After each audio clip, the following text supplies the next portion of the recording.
మెదక్ జిల్లాలో మున్సిపల్ ఎన్నికల పోరు కీలక ఘట్టానికి చేరింది.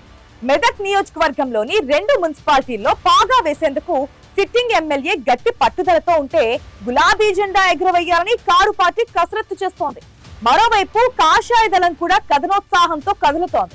ఈ ట్రయాంగిల్ ఫైట్ లో ఎవరికి పైచేయి కాబోతోంది?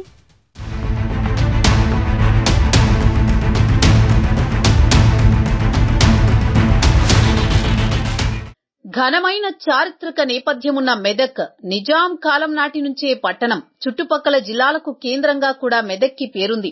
2016లో జిల్లా కేంద్రంగా మారింది. మెదక్ నియోజకవర్గంలో ఉన్న మెదక్, రామాయంపేట మున్సిపాలిటీలను ప్రధాన రాజకీయ పార్టీలు ప్రతిష్టాత్మకంగా తీసుకున్నాయి. 32 వార్డులున్న మెదక్ మున్సిపాలిటీలో చైర్మన్ పదవి బీసీ మహిళకు రిజర్వ్ అయింది.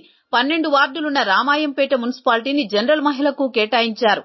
2020 బల్దియా ఎన్నికల్లో మెదక్ బీఆర్ఎస్ 19 వార్డులు గెలుచుకుంటే కాంగ్రెస్ 9 వార్డుల్లో ఘన విజయం సాధించింది. బీజేపీ 3, ఎంఐఎం 1 వార్డులో గెలిచాయి.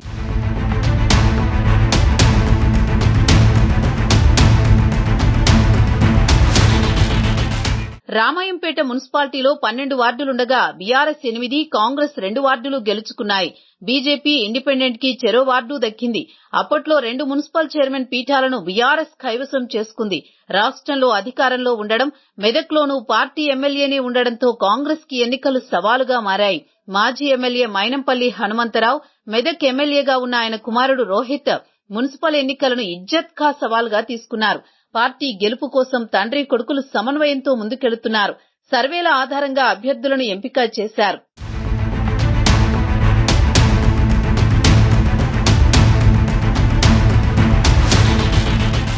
మున్సిపల్ ఎన్నికల ముంగిట్లో మెదక్, రామాయంపేట మున్సిపాలిటీలకు చెందిన కొందరు నేతలు కాంగ్రెస్ ని వీడి బీఆర్ఎస్ లో చేరారు.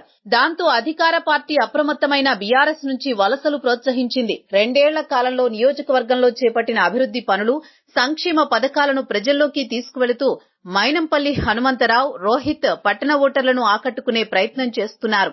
2 మున్సిపాలిటీల్లో అంతర్గత సర్వేల ఆధారంగా అభ్యర్థులను అప్రమత్తం చేస్తున్నారు. మెదక్ మున్సిపాలిటీలో ఇప్పటికే 32వ వార్డులో ఏకగ్రీవంగా గెలవడం పార్టీకి మరింత ఉత్సాహాన్నిచ్చింది. 2 మున్సిపాలిటీల పరిధిలో రెబల్స్ బెడద లేకుండా మైనంపల్లి హనుమంతరావు, రోహిత్ ప్రత్యేక దృష్టి సారించారు. టికెట్ దక్కని వారిని బుజ్జగించి విత్డ్రా చేయించడంలో సక్సెస్ అయ్యారు. ప్రతిపక్ష బీఆర్ఎస్ పార్టీ కూడా మెదక్, రామాయంపేట మున్సిపాలిటీలపై ధీమాగా ఉంది. 2 చోట్ల వేరే పార్టీల ముఖ్య నేతలు బీఆర్ఎస్ లోకి రావడం, ప్రభుత్వ వ్యతిరేక ఓటు తమ హయాంలో చేపట్టిన అభివృద్ధి పనులు కలిసొస్తాయని కారు పార్టీ భావిస్తోంది. మాజీ మంత్రి హరీష్ రావు ఈ 2 మున్సిపాలిటీలపై ప్రత్యేక దృష్టి సారించారు. అభ్యర్థుల ఎంపిక నుంచి ప్రచార వ్యూహాల దాకా అన్ని ఆయనే పర్యవేక్షిస్తున్నారు. మాజీ ఎమ్మెల్యే పద్మా దేవేందర్ రెడ్డి ముందుండి నడుపుతున్నారు. ఎక్కడా పొరపాట్లకు తావివ్వకుండా పక్కా ప్రణాళికతో ముందుకెళ్తున్నారు బీఆర్ఎస్ నేతలు.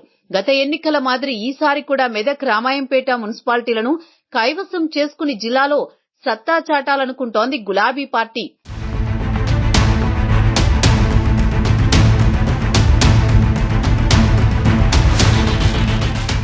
భారతీయ జనతా పార్టీ కూడా 2 మున్సిపాలిటీలపై ప్రధానంగా దృష్టి పెట్టింది.